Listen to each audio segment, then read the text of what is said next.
Hey guys, Bill Parisi here, founder of the Parisi Speed School. I am with Dr. Damian Martins from Atlantic Sports Health of Atlantic Health Systems.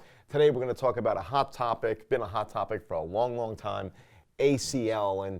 And Damian, first of all, what is the ACL and what happens when it gets injured? I know we've got this great model here. You're going to give us some insight. I will, Bill. We'll take a look inside at this knee here and think about the ACL. This is the structure here. It's the major rope or stabilizer for the knee. And its main function is to stop these two bones, the top bone here being the thigh bone or femur, and the bottom bone, the shin bone. It stops them from sliding forward up on each other. And when that's torn or injured, what happens is the meniscus, or these rubber cushions inside the knee that are here in brown, can be torn or damaged, or even worse, the overlying cartilage can be scratched or damaged. So it's an important structure, probably the most important stabilizer of the knee.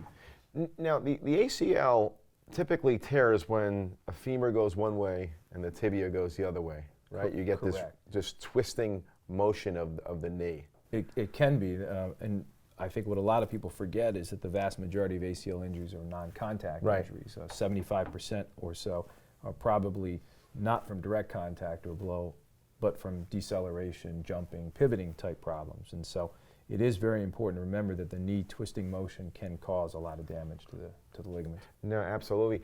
You know, the anatomy of the knee is obviously, it doesn't have a lot of range of motion. You know, it just has a hinging motion. Correct.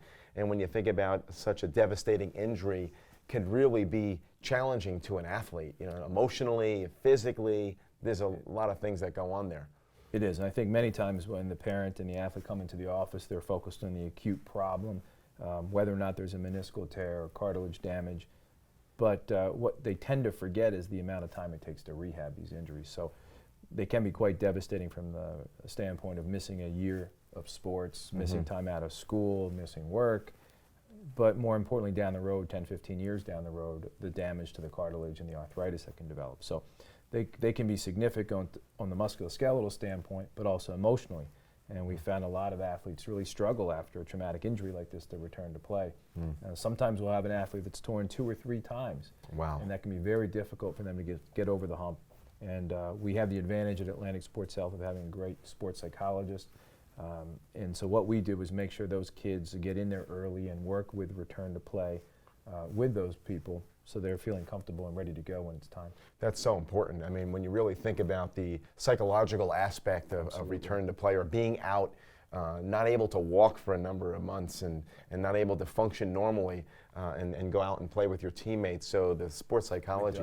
What happens, I mean, for many of these young kids, this is their social network. This is their group of people. And when they're taken out of that for 6 months or 9 months, they really feel like they've lost the connection with the team and their peers.